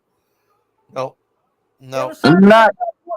I like when Smalls got hold of his dad's autograph, Bob Babe Ruth, and he goes, that ball had some lady's autograph on it, huh? Babe Ruth. Babe Ruth? Yeah, who's that? You mean that's the same guy? The same guy? The same guy. He goes, "I'm in trouble." He goes, "No, you're not in trouble. You're dead." You're dead where you stand. Yeah. Bye. I know it wasn't based on a true story like there, but I feel like that was definitely. I definitely could have seen that happening in the '60s in Southern California. Mm-hmm. Which one? Sandlot. Like, I know it wasn't based on any story in, like, it wasn't based on a true story or any story in particular, but Right. I could totally see that. Back in the '60s, out there doing that. I could totally see a group of kids hanging out, playing baseball, going to the pool, trying dip for the first time, and swiping their dad's autographed Babe Ruth ball and hitting it over the fence with the meanest old man who ever. And making out with the lifeguard who got thrown out. Yeah. I could see that too. But that was funny though when they all decided to try snuff for the first time or chewing tobacco. Yeah. And got on that thing. They all get up on and none of them take a they'll take huge wads of chew and stuff them in their lips and then get on the Ferris wheel and throw up. That wasn't the Ferris wheel, it was the teacups. Yeah, something that went around in a circle very fast. I'm not sure what that ride was, but yeah. Well, yeah, it went everywhere, all over some women's shoes. Oh yeah. How horrible. The two girls behind the. I tell you what, that stuff can really make you sick. especially if you're 13 and you've never done it before. Vomit Mm. City. When I first Well, started, isn't the point spitting it out? Isn't that what it? Yes. If you don't spit it out, you get sick. You're That's what supposed to. the point is, right? Yeah. when Way I to go, first started, stupid. my dad said, "Okay, you can start." He was hoping it would make me sick, to where I wouldn't want to do it anymore. He goes, just remember one thing: don't swallow it. Yeah, Right. What was my first mistake? You swallow. you swallowed it. Swallowed it all. I was sick for at least an hour. Uh-huh. Now? Wow. I always said a week. No, it was only one. It was only Not 1 fast, hour. York. But it makes your stomach do Flips. flip over and Probably go into convulsions too. huh? Probably go into convulsions. No, you don't do that. It just makes your stomach upset. I can't dip. It's so awful. I It went makes to- my stomach. Yeah, it gives me the dry heaves. I went to school Yeah. with a kid that would come to class with a dip in his lip, sit there all through class swallowing it. Oh. Yeah, I know a guy at work that will swallow. And it's like, I don't know how you do it. It's the most god awful thing in the world. I don't know how he did it neither, because when I looked at him, I said, "How in the hell can you do that?" He goes, "What?" I said, "Swallow it like that." He goes, "Takes practice." I said, "No, you must got an iron stomach." Yeah. No, I don't know how I don't know how guys can, because I got a buddy at work who will do the same thing. He'll put a dip in, and he'll swallow all day long. And like, that is the most god awful thing in the world. But see, there's one thing I like about dipping that's different than cigarettes. You know, some places where they tell you can't smoke. Right. Right? Ooh. But if you put a dip in and you keep it quiet, nobody says anything. Exactly. Right. Yeah, just don't Oh, be a well, dip. you can't smoke here. Or really? I'll be right back. I got to go to the bathroom. And yeah, throw a dip in and come back and be done with it. A little Then they're smoking like- in the boys' room, huh? That's a good song. They walk by you, you sit there like, "Hey, what's up?" They wouldn't even know what's in your lip. Right. Unless you got a big old mound of it in there. Yeah, big old wad of the shit. Ugh. And it's I don't know how people dip. I've tried a couple of times, but I could never get into it. I'm like, I don't know how you people do this shit. It is awful. It takes some Much getting stretch. used to, believe me.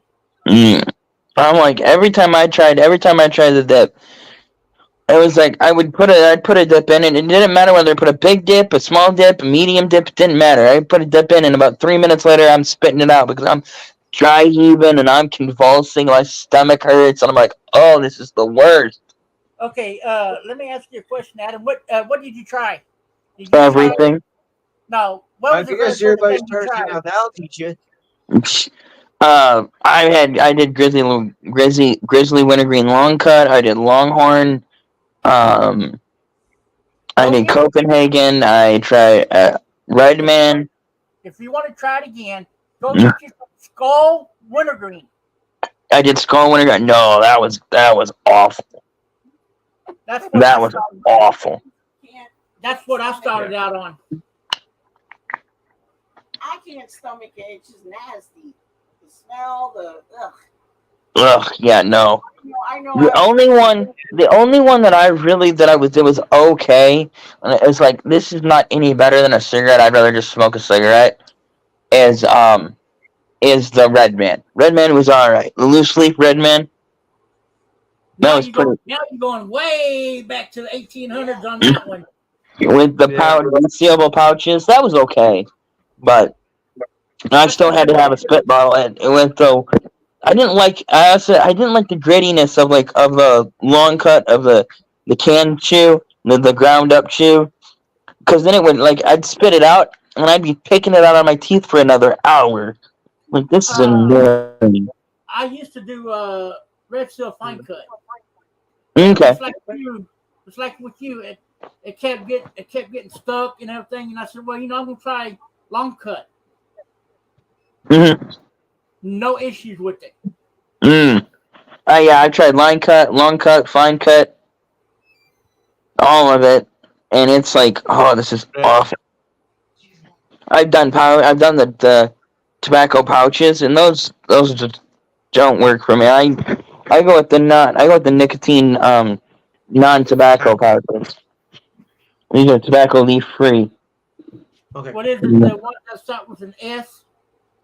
This is the on. They're like the Zen pouches. I tried when I tried to quit. I tried the nicotine patches. I can't do them. It makes me sick. I can't do them because it makes my jaws hurt. There we go. I tried Wellbutrin. That's a medication that's supposed to block the signals in your head. That didn't work. That made me want to puke. Every time I took it made me want to puke.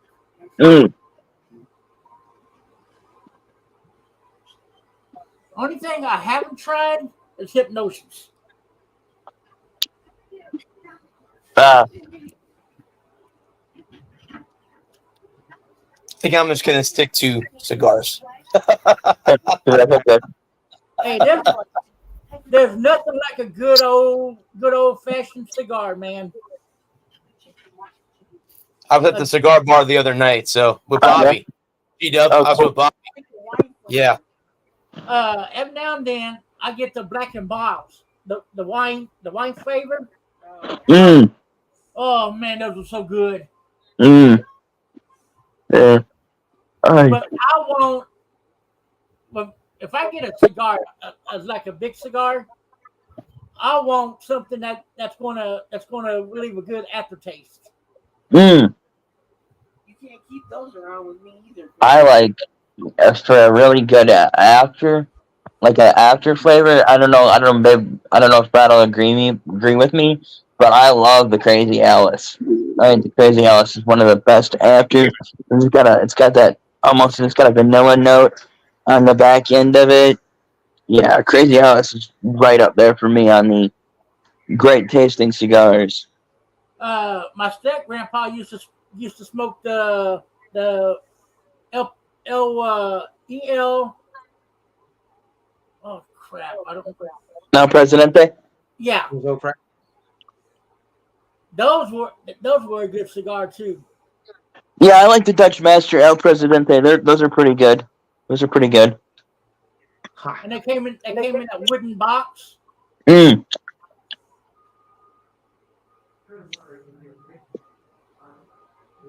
This is I haven't tried this one. I'm trying to stick up close. You can't see because of my green screen. It's a age 15 years. Trying to see what this says. It's a Hansalata and Company. I'm not really sure. It's a. Have y'all ever had a hand rolled cigar? I've been trying to find one. I have not. Yeah. Well, if you bring your Florida loving butt down here to Austin, I can take you to a shop here in Austin that actually makes hand rolled cigars. 90% of the cigars that you smoke are going to be hand rolled. No, they actually make these and keep them in the humidor, in a cooler. 90% of your cigars are going to be hand rolled. Somewhere. I thought so. But I have never found a hand rolled cigar about as good as this place makes them. I think they make them in store. They make them right there he's on the talking spot. about ones that are freshly rolled. Fresh rolled, but all of your 90% of your cigars, unless they're box pressed, 90% of your cigars are gonna be hand rolled because that's how you do it. Yeah. Yep. Most of your cigars are gonna be most of your premium high dollar cigars are gonna be hand rolled. There's nothing wrong with a box press or a machine rolled.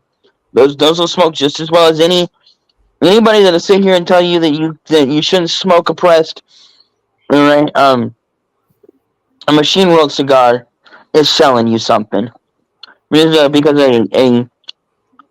Right. because Oh, jeez. a hand rolled cigar and a machine rolled cigar in the same price Oh, yeah, I point heard that part. are gonna smoke just as well as I've had $25 cigars that were incredibly disappointing because I just didn't like the My Father line.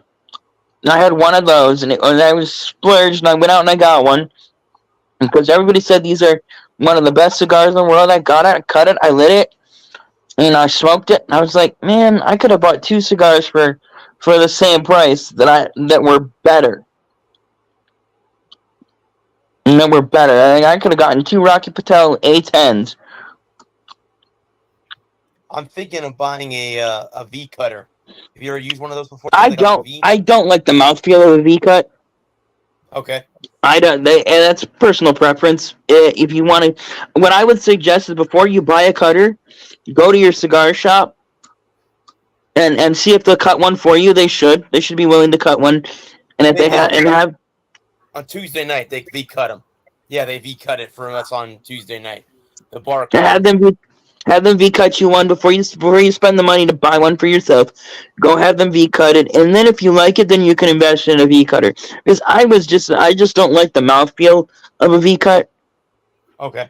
I just don't like the way the tongue feel of it. It's just off-putting to me. I like a straight cut. I always like straight cut. I prefer straight cut. I use a plunger too, where the little metal thing you stick in, take a out, punch it I out. don't. I've seen my grandpa when he put them in. He sit there and he would bite them Yeah. to break the tip. That's the old-fashioned way. Yep. Yeah, I'm not a big fan of biting because it's you gotta know what you're doing. Because if you don't know what you're doing, you'll ruin the wrap, and your cigar will unravel on you, and that's not a good smoking experience. I've had that happen to me one time. Bought a cigar, I cut it, and the wrap came. By the time I got midway through, the whole wrap was coming off, and I'm like, "Yep, I just fucked up that cigar." Yeah. You got to be real careful on how deep you cut it. You want to cut it. Right. Like this stuff. This is why you have it. When you get it, you cut it. You want to cut it right about. If I can get my camera. Yeah, there we go. You want to cut it right about there. You want to just take just enough of the cap off that you can get a good draw through it. You don't want to take any more than just the tip of the cap off. Otherwise, it will unroll on you. Yeah, I had them unrolled on me before, and it's not good. It's just so disappointing because you spend $20 or $15 or $20 on a good cigar, and then you cut it and you light it and it unwraps on you, and it's like, what the fuck? Mm-hmm. Yeah. What the hell? I want the JFR. They just released a new JFR Lunatic. JFR released a new cigar in their Lunatic line. It's a 10x100, and I want one so desperately. Did you hear that Jimmy Johnson was named as a finalist to the NASCAR Hall of Fame? No, he was inducted into the NASCAR Hall of Fame.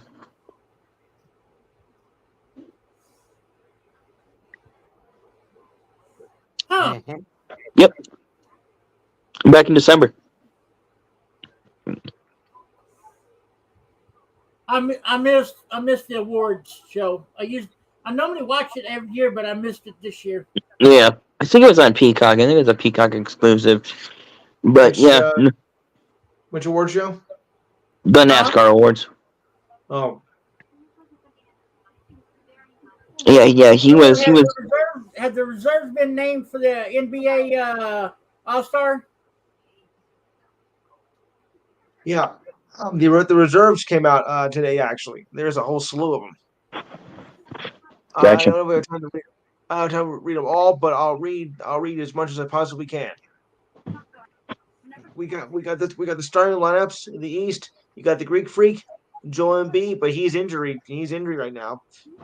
Jason Tatum, Tyrese Halliburton, and Damian Lillard for the East. Okay, Lillard. The West has LeBron James, Kevin Durant, Nikola Jokic, Luka Doncic, and Shai Alexander. That's for us now. Okay, Woodpecker. Now for the reserves. Leave my woodpecker alone. Now for the reserves. All right. In the East, there was. Okay, how am I read this right? None of you would think like First that. timers reserves this month's season include Cavaliers guard Donovan Mitchell, Celtics guard Jaylen Brown, Knicks forward Julius Randle, but he's out. Heat forward Bam Adebayo. The West has Stephon Curry, AD, Paul George, Kawhi Leonard, and they're joined by Devin Booker and Anthony Edwards and Karl Anthony Towns. Mm. The players will join. Those players join the 10 stars, 5 from each conference, whom the NBA announced and last week for the game that should be held in on the 18th of February, 17 days from now. Where is it? That will be in Indianapolis. Oh, okay. And the contract race starts at halftime. Sounds good. Yeah. They got you in the basketball. They got you in the basketball to a racetrack at halftime, making it mini Indianapolis 500. No. I tried, okay? That can't be gold. They're gonna have the Indy 500 and the NBA game all at the same track. Yep. Yeah, they'll switch to a racetrack at halftime. Yeah. There you go. Hey, Why if not? it works, why not? Why not? Of course. And a little cross promotion there. Yeah. Well, gentlemen, go ahead. They had the college basketball game or college football game at the infield in Bristol a few years back now. I remember that. Maybe they'll have the basketball game at the infield of the Indy. It might be a little cold though. So take an electric blanket. Yeah, right. If you're cold, put on another jacket. Right. True. I don't believe this. They were down by as many as 15, and the Knicks are going to win their 9th in a row. Yes. Wow. Y'all want to hear something crazy? Always. It's 63 degrees here in Austin, and I got my air conditioner on. I don't want to hear it. Okay. To each his own. This is very unusual for us because this time back in 2021? Yeah. 2021, It was cold. we had a freeze warning. Yeah. Oh, yeah. Isn't that when you got that ice storm? Yeah, that's Yes. when we got almost 7 inches of snow. For us, that's a little bit unmanageable, but nothing severe. For you guys, that's pretty big. And my dumbass figured, okay, I'm going to go down and check the mailbox. Oh, yeah. I'm going to use my wife's power chair. One more. You falling out of wheelchairs again? Let's just say that did not work. That did not work as planned. And you didn't learn your way. You're still falling out of wheelchairs. Jesus. No, because going down, I made it, but we have a ramp and it goes like, it's pretty much like an L shape. Right. Well, I got down to the bottom where you make that turn, and I was just, and it was just kicking up snow. Mm-hmm. Here I am trying to thing back up the ramp into the house, wouldn't go. I had to push it back in the house. I said, the hell with it. I'm not dealing with it. Yeah, you gotta get chain. You forgot to put chains on. Gotta put chains on. Yep. Or it could be a chain. Well, down here in Austin, Texas, you mentioned snow chains to us, and we're gonna look at you like you're stupid. Yeah, you say that now until you get your wheelchair Remember, stuck. boys and girls, keep it simple, stupid. You Yeah, say that now until you get your wheelchair stuck. he come down here and say and ask one of us, you don't have snow chains? What the hell is that? I'm just glad the weather. Yeah. Make laugh now, but you'll be wanting them when you get your wheelchair stuck. Right. But, no, I haven't fell out of wheelchairs lately, except for that one night. Oh yeah, Brad, let me tell you about that little experiment, that little wild adventure. I was in there washing dishes because y'all know my wife is still down with this stuff she has. Right. Yeah. Well, I've been taking up the slack, like washing the dishes, making sure the kitchen's clean, making sure she eats. Well, I was in her manual chair doing dishes, got up to get something, went to sit back in the chair slid back. I fell flat on my ass. My head hit the floor, and my What? left eye was up at an angle. Did it knock any sense into you? No, it took more out. Yeah, I got a piece of plywood. Oh my goodness. On the floor. Oh. It's my butt where my butt landed. She might be under the weather, but she still has that great sense of humor. You gotta love her Yes. for that. Yeah, absolutely. Tomorrow she goes and sees the OBGYN. Okay, And cool. as soon as I find out something, I will pass the information on in the group. All right, sounds good. Because I know y'all would like to know what's going on. Yeah, Absolutely. whatever you want to tell us, but And with that, guys, should we call it a night? I'm good with that. I think for our own safety, yes. Go ahead, Lou. This show went into left field real quick. That's where it hangs out. That's what makes it fun. So don't worry about Right. it. Lou, go ahead and talk about your show on Saturday. Okay, the wacky portion of the show, the Enhanced Sports Show, Saturday, 4 to 6 p.m. Eastern Time, 3 to 5 where Gerald is. Number is 512-543-4662. I'll repeat it again, 512-543-4662. We got a big show planned this week, guys, and probably will for quite a while. Of course, we're going to recap the NFL championship games, much to my dismay anyway. We're also going to talk the NBA reserve list, which I just mentioned, but you mentioned to the rest of the general audience. We'll look at the nominees for the NFL honors. I'm only taking I'll take nominees. I'll take your picks on who's going to win each category. The way too early NFL schedules. We're going to go by division each week for the next 8-9 weeks, whatever it is, and break it down that because if we did it all in one night, it would take forever, and I can't do that. We'll also recap the Australian men's final, which came a bit of a shock to me. NHL All-Star Game, which will be going on as we speak on that. Also, college basketball. Maybe some MLB news as spring training is going to be approaching soon. Gerald, I want your take with the NASCAR race that's coming up on Sunday, so I'll need you for that. Of course, also have the. I think that's the Clash at the Coliseum. Yeah, yes, it is. All right. Of course, we'll also have the ridiculous side of the week, sports trivia this week in sports history, and a look at the monthly calendar events, and of course the standings. So if you got time between 4 and 6 on Saturday, or 3 to 5 in Gerald's area, or 3 a.m. in Bora Bora, or wherever, just call in the Enhanced Sports Show. Once again, 512-543-4662 or 1-800-HELP-ME. Oh boy. Oh boy. On that note, before I make a complete fool of myself, I'm out of here. With that, guys, I'm waiting. I can't get down. I want to thank everyone that tuned in. Thank our sponsors and the networks that let us be the 4 knuckleheads that we are. It's great. Yes. We do this every week. See, look, I got a knuckle on my head. We'll be back next week. Before we go, as I always do, I want to thank the men and women of our armed services and our first responders. Thank you for doing what you do. We would not be here without you guys. We'll be back next Thursday, guys, to discuss the Super Bowl as we're a couple days away.